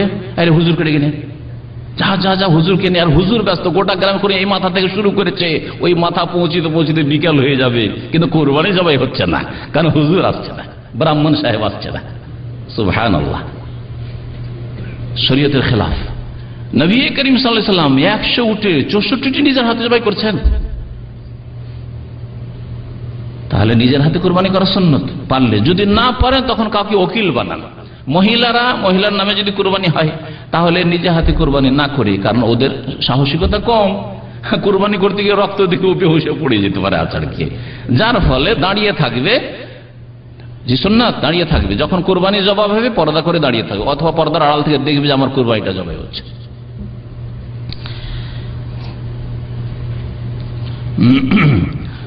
বলছেন যে রাসূলুল্লাহ সাল্লাল্লাহু আলাইহি ওয়াসাল্লামের সামনে দুম্বা নিয়ে আসা হইল, ফাযাবাহু রাসূলুল্লাহ বিয়াদিহি, নিজ হাতে জবাই করলেন, ওয়াকাল বললেন বিসমিল্লাহ ওয়াল্লাহু আকবার, হাযা আন্নী ওয়া আম্মান লাম ইউযাহি মিন উম্মতি, এটি আমার পক্ষ থেকে এবং আমার উম্মতের যারা অভাবী কুরবানি করতে পারবে না তাদের পক্ষ থেকে। সুবহানাল্লাহ, কত রাসূলুল্লাহ সাল্লাল্লাহু আলাইহি ওয়াসাল্লাম উম্মতকে ভালোবাসতেন যে কিয়ামত পর্যন্ত এই কুরবানিতে ওই সব গরিবরা শামিল যারা কুরবানি করতে পারেন না। বলুন আলহামদুলিল্লাহ। এমন নবীর উম্মত আল্লাহ পাক আমাদেরকে করেছেন যে যাকে আল্লাহ পাক বলেছেন রউফুন রহিম, করুণাময় তিনি, দয়ালু তিনি। আর তিনি এত দয়ালু যে উম্মতের অনেকে গরিব হবে যারা কুরবানি করতে পারবে না। শুধু সাহাবী না, আম্মান লাম ইউযাহি মিন উম্মতি, আমার উম্মতের যারাই কুরবানি করতে পারবে না আল্লাহ তাদের পক্ষ থেকে কুরবানি কবুল করিয়া, তাদের পক্ষ থেকে যদি আল্লাহ কুরবানি কবুল করেন তা আপনার পরিবারের ছেলে মেয়ে 5-7টা ছেলে আছে, আল্লাহ কবুল করবেন না শুধু এক নামে কুরবানি? সুন্নতের খেলাফ কাজ। আপনি নেকিকে সংকুচিত করে দিচ্ছেন, নেকির দ্বারকে, আপনার ছেলে মেয়েদেরকে স্ত্রীকে নেকি থেকে মাহরুম রাখছেন, অথবা নিজেকে মাহরুম রাখছেন। আপনার বাবার নামে করে দিলেন, নিজে কিছু নেই, খালি। অনেকে করছে এখান থেকে, টাকা পাঠাচ্ছে এখান থেকে, ওর নামে কুরবানি না, ও নিজেকেও সামিল করলো না। কার নামে? আমি প্রতি বছর আমার বাবার নামে কুরবানি করি। জেহালত, অজ্ঞতা। এতে আপনার বাবার যদি ব্যক্তিগত ইনকাম না থাকে বাবার নামে করে, আর নিয়ত করেন যে আল্লাহ আমার বাবারই ছেলে মেয়ে আর আমি ইনকাম করে পাঠিয়েছি, আমাদেরকেও এই নেকিতে সামিল করিও, আল্লাহ আপনাদেরকেও নেকিতে সামিল করবেন। তাতে জবাই করার সময় এটা জানাই রয়েছে, জবাই করার সময় জানা আছে না নেই? কখন জবাই করতে হবে? নামাজের পরে না ফজর পরে? নামাজের পরে। বারা রাদিয়াল্লাহু তাআলা বলছেন জাহা খালি আবু বুরদা, আমার মামা আবু বুরদা কুরবানি করেছিল কাবলা সালাত, ঈদের আগে। মাসলা জানা ছিল না, ঈদের আগে কুরবানি করে ফেলেছে। এই সাহাবী তো মশলা না জেনে কুরবানি করেছেন, কিন্তু আমাদের দেশে মশলা জেনে কুরবানি করে, ঈদের আগে কুরবানি করে। এটা কেউ জানেন না মনে হয়? হ্যাঁ, জানাবো সময় থাকলে ইনশাআল্লাহ। ফাকালা রাসূলুল্লাহ সাল্লাল্লাহু আলাইহি ওয়াসাল্লাম, রাসূলুল্লাহ সাল্লাল্লাহু আলাইহি ওয়াসাল্লাম জানতে পেরে বললেন তিলকা শাতুল লাহমিন, এটা হচ্ছে গোশত খাওয়া বকরি, গোশত খাওয়া ছাগল, এটা কুরবানির বকরি না, কুরবানি ছাগল নাই। ফাকালা ইয়া রাসূলুল্লাহ, তখন হে আল্লাহর রাসূল, ইন্না ইনদি জাযআতাম মিনাল মাজ, আমার কাছে বকরি জাতির, মাজ শুধু বকরি বলা হয়, তো বকরি জাতির জাযা আছে। জাযা মানে যেটা এখনো বছর পুরা হয়নি। যাহিয়ে বিহা ওয়ালা তাসলুহু লিগাইরিকা, তুমি এটা কুরবানি করো, কারণ আর তোমার কাছে নেই, আর ভুল করে একটা ঈদের আগে নামাজের আগে জবাই করে দিয়েছো। ওয়ালা তাসলুহু লিগাইরি, তোমার ছাড়া আর কারো জন্য এটা হবে না। তাহলে খাসির ক্ষেত্রে, বকরির ক্ষেত্রে 1 বছর বয়স হইতে হবে, অথবা দাঁতা হইতে হবে, সবচেয়ে বেশি নিরাপদে দাঁতা হইতে হবে। এক শ্রেণীর ওলামারা তো দাঁতের শর্ত লাগিয়েছেন। আর বাড়ির যদি পোষা হয় তাহলে 1 বছর দেখছেন দাঁত হয়নি, হয়তো লেট হয়ে গেছে, কিন্তু 1 বছর পুরা হয়ে গেছে, গত কুরবানির আগে জন্ম হয়েছে, তাহলে চলবে বকরির ক্ষেত্রে। সুম্মা কাল মান যাহা ক্বাবলা সালাতে, যেই ব্যক্তি নামাজের পূর্বে কুরবানি করে নেবে, ফাইন্নামা যাবাহা লিনাফসিহি, সেই ব্যক্তি নিজের জন্য জবাই করলো। ওমান যাবাহা বাদা সালাত, আর যেই ব্যক্তি ঈদের নামাজের পরে জবাই করলো, ফাকাদ তাম্মা নুসুকাহু, তার কুরবানি পুরা হয়ে গেল। ওয়া আসাবা সুন্নাতাল মুসলিমিন, আর মুসলিমদের আদর্শকে সে পেয়ে গেল। মুসলিমদের আদর্শকে সেই ব্যক্তি পেয়ে গেল। হাদিসটি সহিহ মুসলিমে রয়েছে। মেষের ক্ষেত্রে, ভেড়া ভেড়ির ক্ষেত্রে একটি মাসলা শুনে রাখে। ভেড়া ভেড়ির ক্ষেত্রে যদি কারো কাছে 1 বছরের নেই, তাহলে 6 মাসের হলে ওটা হৃষ্টপুষ্ট হয়ে যায়, তাড়াতাড়ি বড় হয়ে যায়। সেই জন্য এই ক্ষেত্রে অনুমতি দেওয়া হয়েছে। জাযা মিনাজ যান, 6 মাসের বেশি হয়ে গেছে, 1 বছর এখনো পুরা হয়নি, আর সেটা দান যদি হয়, অর্থাৎ যদি মেষ হয়, ভেড়া ভেড়ি হয়, তাহলে সেটা কোরবানি করা যাবে। গরুর ক্ষেত্রে কত বয়স হইতে হবে? 2 বছর বয়স হইতে হবে। উটের ক্ষেত্রে 5 বছর বয়স হইতে হবে। উটের ক্ষেত্রে 5 বছরের উট না হলে উট জবাই করা যাবে না। আর সাধারণত দাঁত হয়তো ওই বয়সেই হয়।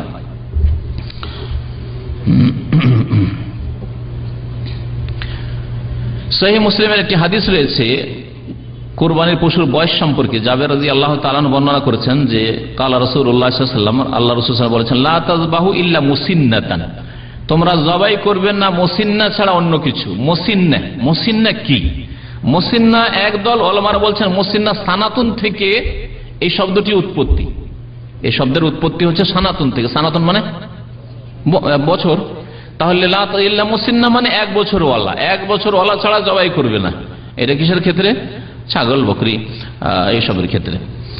ইল্লা আইয়াসুর আলাইকুম, তবে তোমাদের জন্য যদি কষ্টকর হয় যে 1 বছরের পাচ্ছি না, ফাতাযবাহু জাযআতাম মিনাদ দান, তাহলে ভেড়া ভেড়ির জাযা জবাই করো যেটা 6 মাসের ঊর্ধ্বে চলে গেছে, 6, 7, 8 মাসের, সেটা জবাই করতে পারো। মুসলিম, হাদিসটি মুসলিমের। তাহলে মুসিন্না একদল ওলামারা বলছেন যে সানাতুন, আর এইটাই হচ্ছে অধিকাংশ ওলামাদের ফতোয়া। তবে আরেক দল আরেকটু শক্ত করেছেন। ভারত উপমহাদেশের, বাংলাদেশের আহলে হাদিস আলেমরা এই দাঁতেরই ফতোয়া দিয়ে থাকে। আর সেটি আরো সতর্কতা, সেটা হচ্ছে মুসিন্না মানে সিন্নুন থেকে মুস্তাক। মুসিন্না শব্দটি সিন্নুন থেকে এর উৎপত্তি। সিন্নুন মানে হচ্ছে দাঁত, আসনান, ওর জমা বহু বচন হচ্ছে আসনান। দেখছেন না ডেন্টাল ক্লিনিকগুলিকে আসনান লেখা আছে। তো লা তাযবাহু ইল্লা মুসিন্না মানে তোমরা দাঁতা ছাড়া জবাই করবে না। আর সাধারণত 1 বছর হলে দাঁত ছাগল বকরির হয়ে যায়, ভেড়া ভেড়ির হয়ে যায়, আর গরুর 2 বছর হলে দাঁত হয়ে যায়, আর উটের 5 বছর হলে দাঁত হয়ে যায়। সেজন্য বয়সের কথা অধিকাংশ ওলামারা বলেছেন। কুরবানির ক্ষেত্রে যেসব পশুর কুরবানি চলবে না, ওই সম্পর্কে একটি হাদিস আর শোনাই। বারাকে জিজ্ঞাসা করছেন কোন তাবেঈ যে হাদ্দিসনি আম্মা নাহা আনহু রাসূলুল্লাহ সাল্লাল্লাহু আলাইহি সাল্লাম, রাসূলুল্লাহ সাল্লাল্লাহু আলাইহি ওয়াসাল্লাম যেসব কুরবানি করতে নিষেধ করেছেন, মিনাল আদাহি, কুরবানি নিষেধ করেছেন, সেগুলি বয়ান করেন। তো বলেন কামা রাসূলুল্লাহ সাল্লাল্লাহু আলাইহি ওয়াসাল্লাম, আল্লাহ রাসূল একদিন খুতবায় দাঁড়ালেন, ওয়ায়াদি আকসার মিন ইয়াদিহি, আর আমি সেইভাবে বুঝাইতে পারবো না যেভাবে রাসূলুল্লাহ সাল্লাল্লাহু আলাইহি ওয়াসাল্লাম বুঝিয়েছেন। তবে তিনি বললেন আরবাউন লা ইয়াজুজনা, 4 রকমের কুরবানি করা জায়েজ নয়। 4 রকমের কুরবানি করা জায়েজ না। আল আওয়ারা ও আল বাইয়ুন আওয়ারুহা, যদি আন্ধা হয়, অন্ধ হয় বা কানা হয়, একটা চোখ নেই, আর স্পষ্ট বোঝা যাচ্ছে। দাজ্জালকে হাদিসে কি বলা হয়েছে? ইন্না দাজ্জাল আওয়ার ওয়া ইন্না রাব্বাকুম লাইসা বিআওয়ার, জেনে রাখো, সাবধান, তোমাদেরকে সতর্ক করছি, দাজ্জাল নিজের রব দাবি করবে, দাজ্জাল হবে কানা, আর তোমাদের রব কানা নন। ওয়া ইন্না রাব্বাকুম লাইসা বিআওয়ার। তো ওই আওয়ারের মুয়ান্নাস হচ্ছে আওরা। আল আওরা কানা, আল বাইয়ুন আওয়ারুহা, যার কানা হওয়া বা অন্ধ হওয়া স্পষ্ট হয়ে যাচ্ছে, বোঝা যাচ্ছে, একটা চোখে দেখতে পায় না, চোখ একবার লেপে আছে, অথবা চোখে বোঝা যাচ্ছে যে চোখে, এই চোখে দেখতে পায় না, আর জানতে পারছেন, তাহলে সেটা কুরবানিতে জায়েজ নয়। ওয়াল মারিজা আল বাইয়ুন মারাদুহা, আর এত রুগ্ন, অসুস্থ, ক্ষীণ, যে স্পষ্ট বোঝা যাচ্ছে যে এই খাসি, বকরি অথবা গরু, উট রোগা, তাহলে সেটা চলবে না। ওয়াল আরাজা আল বাইয়ুন দালউহা, আর যদি এমন ল্যাংড়া হয়, খোড়া হয়, যে স্পষ্ট খুঁড়িয়ে খুঁড়িয়ে হাঁটছে, বোঝা যাচ্ছে খোড়া হওয়াটা, তাহলে জায়েজ নয়।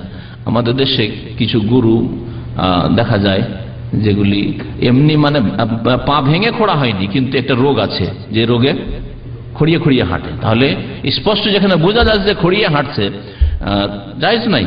ওয়াল কাসির আল্লাতি লা তুনকি, আর এমন একেবারে শুকনো, কাসিরা বলা হয়, এমন শুকনো, শুকিয়ে গেছে যে যার মধ্যে কোনো গোস্ত নেই, শরীরের গোস্তগুলি এসে হাড্ডির সাথে লেগে গেছে, চামড়া হাড্ডির সাথে লেগে গেছে, এইরকম যদি দুর্বল হয় তাও চলবে। লাতুন কি, যাতে গোস্ত নেই। কুলতু ইন্নী আকরাহু ইয়াকুনা ফিল কারনে নাকসুন, আমি পছন্দ করি না যদি শিঙে কোন রকমের ত্রুটি থাকে, যদি শিং ভাঙা থাকে বা শিং না থাকে। কালা মা কারিহতাহু ফাদাহু ওয়া লা তুহাররিমহু আলা আহাদ। নবী করিম সাল্লাল্লাহু আলাইহি ওয়াসাল্লাম বললেন যে যদি কোনো কিছু কে তুমি যদি না পছন্দ করো, যে শিং নেই সেজন্য আমি এটা পছন্দ করি না, তাহলে সেটা ছেড়ে দাও, তুমি কোরবানি করিও না, কিন্তু কারোর জন্য হারাম করিও না, হারাম করিও না। তাহলে শিং ভাঙার ক্ষেত্রে কি করবেন? শিং ভাঙা যদি সামান্য কিছু শিং ভাঙা থাকে, যাতে একেবারে গোড়া থেকে পুরো উঠে যায়নি, তাহলে অসুবিধা নেই, একটু ভাঙা হয়তো আছে। কিন্তু যদি পুরোপুরি ভাঙা থাকে তাহলে করেন না আপনি, অথবা আপনি সতর্কতা অবলম্বন করেন। নবী সাল্লাল্লাহু আলাইহি ওয়াসাল্লাম বলছেন যে তুমি অন্য কারোর জন্য সেটাকে হারাম করিও না। অথবা জন্মগত শিং নেই, কয়েকদিন আগে একজন জিজ্ঞেস করছিল যে শিং নেই, এতে কোনো অসুবিধা আছে? কোনো অসুবিধা নেই। জন্মগত কিছু ছাগল আছে বা গরু আছে, শিং নেই, তাতে কোনো অসুবিধা নেই ইনশাআল্লাহ। ঈদের দিনে রোজা রাখা যাবে? যাবে না। ঈদুল আযহা, ঈদুল ফিতরের দিনে রোজা রাখা হারাম, জায়েজ নাই। আর কোন দিনে?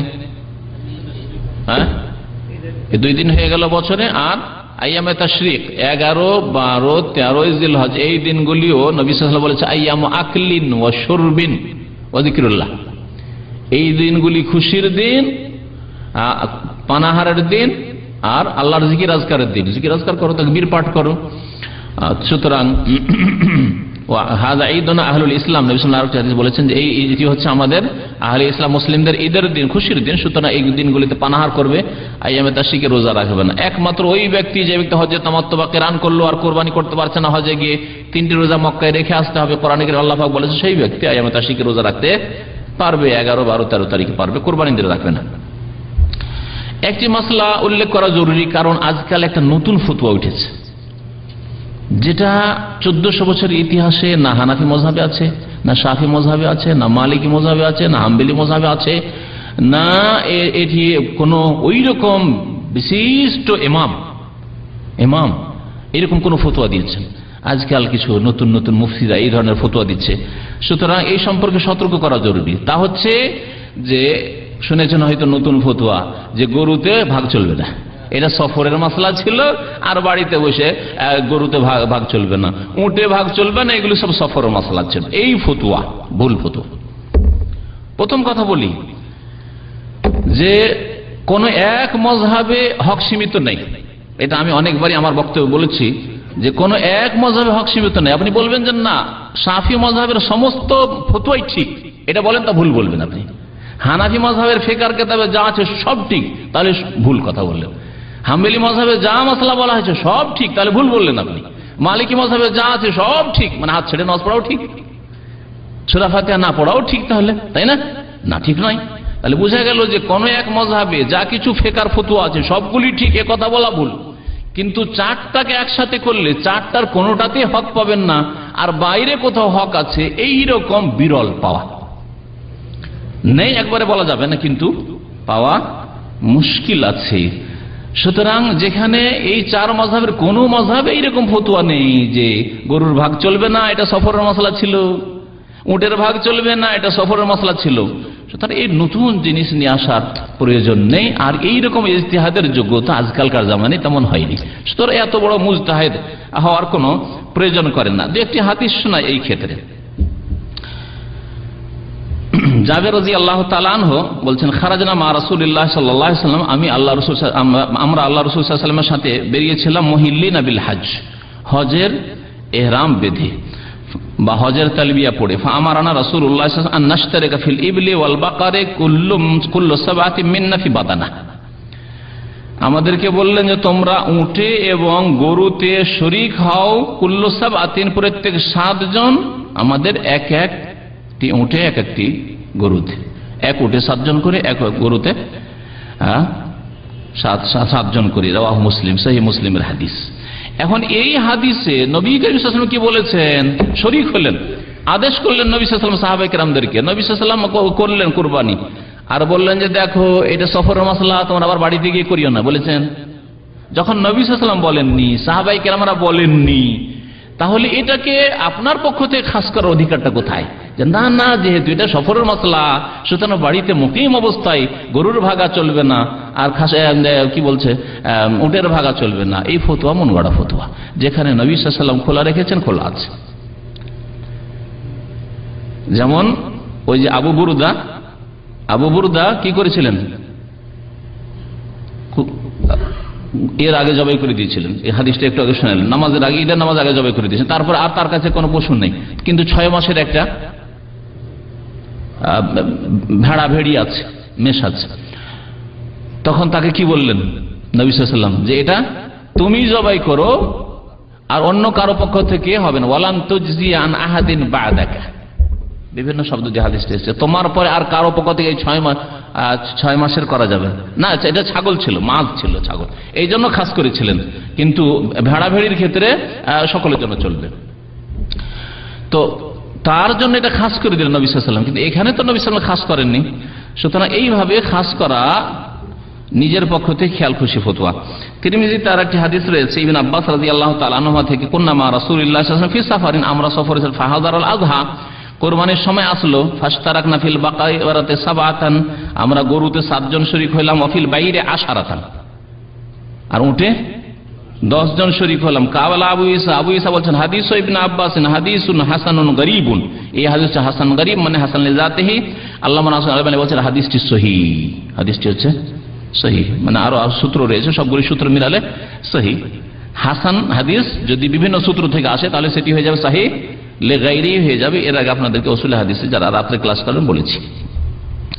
তাহলে এই দুইটি হাদিস ভাগা সম্পর্কে পেশ করলাম, এবং নবী করিম সাল্লাল্লাহু আলাইহি ওয়াসাল্লাম সাহাবায়ে কেরামরা যেহেতু সফরের সাথে এটাকে খাস করেননি, ঘটনা চক্রে সফরে এগুলি ঘটেছে কিন্তু খাস করেননি, সেই জন্য কারো খাস করার কোনো অধিকার নেই। এবং এতে অনেক লোক বিভ্রান্ত হচ্ছে, অনেকে ছেড়েই দিয়েছে ভাগের কোরবানি। আমার কাছে আমার টেলিফোন আছে বাংলাদেশ থেকে, এতদিন তো আমরা ভাগে কোরবানি করতাম, এবছর ছেড়ে দিয়েছি, এই ফতোয়ার কারণে, ভুল ফতোয়ার কারণে। তো আল্লাহ পাক রব্বুল আলামিন আমাদের সকলকে ইসলাহ করার জন্য তৌফিক দান করেন এবং কোরআন এবং হাদিস মোতাবেক চলার জন্য তৌফিক দান করেন। সুবহান রাব্বিকা রাব্বিল ইজ্জাতি আম্মা ইয়াসিফুন ওয়া সালামুন আলাল মুরসালিন আলহামদুলিল্লাহি রাব্বিল আলামিন। এক ভাই জিজ্ঞাসা করেছেন নামাজ আদায় করে না, বেনামাজি, ওর কুরবানির বিধান কি? আমি তো মনে করি বেনামাজির ফরজ নফল কিছুই কবুল হবে না। এটা আমার ব্যক্তিগত মত না, যতটুকু কোরআন হাদিস পড়েছি তাতে বুঝতে পারছি যে বেনামাজির ফরজ নফল কবুল হবে না। আল্লাহ পাক ইসলাহ করেন, আল্লাহ পাক নামাজি হওয়ার জন্য তৌফিক দান করেন।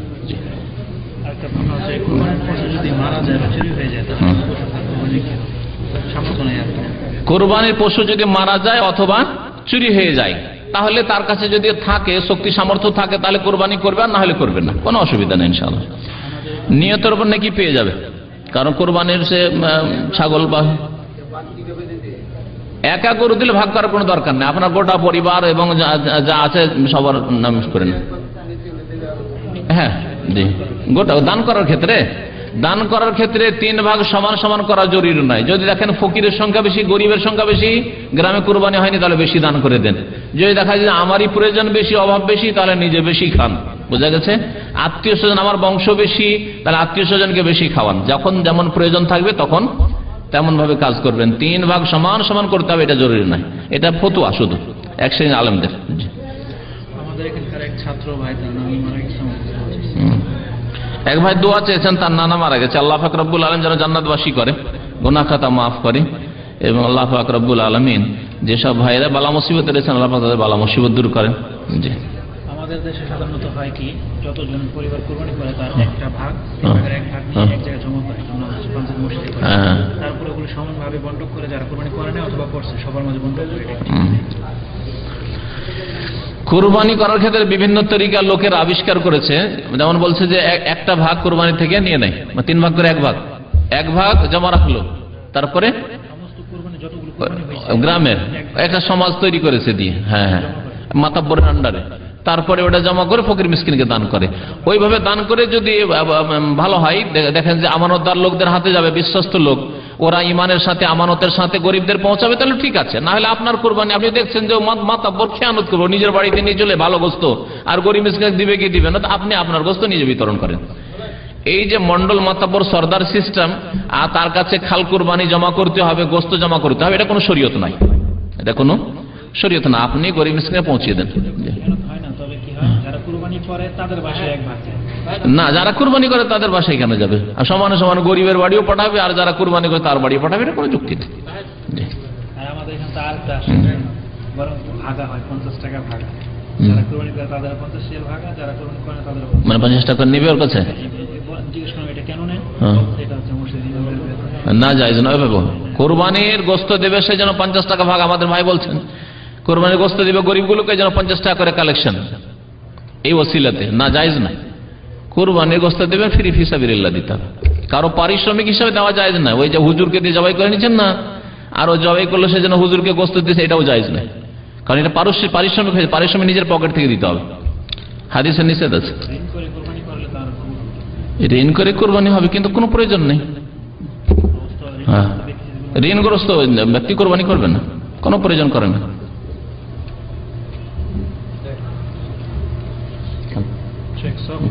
এক মসজিদে নাস্তা করেছে একটু দেরি, 10:30, 11টা মনে হয়, 10:30 শুরু করুন। একই মসজিদে দুই জামাত, একই মসজিদে দুই জামাত কেন হবে? একই মসজিদে দুই জামাত করবেন না। কোরবানি আকিকার আলোচনা হয়ে গেছে। আকিকা গরুতে নেই, গরু উঠে কোনো ভাগা নেই। আকিকাতে ছেলে হইলে দুটো খাসি, দুটো ভেড়া ভেড়ি, দুটো বকরি, আর যদি মেয়ে হয় তো একটি। কেউ যদি গরু দিতে চান তাহলে গোটা গরু দেন। মিল আবার প্রশ্নে ওঠে না, বললাম যে ভাগ নেই তারপর আবার কোরবানিতে মিলাতে পারবে কিনা, কোন যুগ কথা হইল, বুঝেন না কথা? দেয় ভুল করে। আকিকার বিস্তারিত আলোচনা এর আগে হয়ে গেছে, 2-4-6 মাস আগে আছে, আলোচনাগুলি শুনতে পারবেন।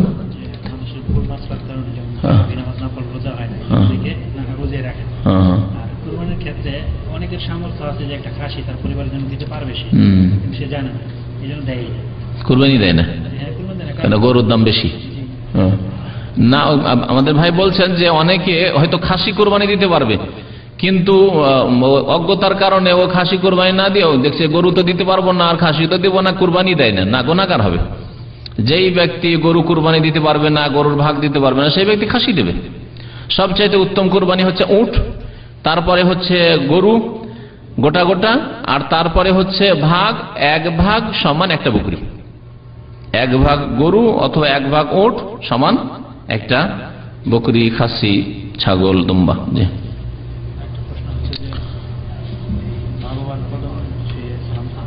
কদম বসি করা যায় না, মা বাবা হোক আর ওস্তাদেরও কদম ছুঁয়ে সালাম করা যায় না, এটা হিন্দুদের প্রথা।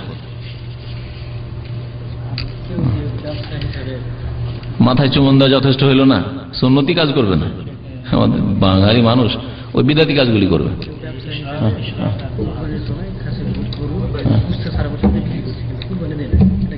কোরবানি যার বললাম তো, কোরবানি যার সচ্ছলতা আছে কোরবানি দেবে না, সে গুনাহগার হবে, গুনাহগার হবে।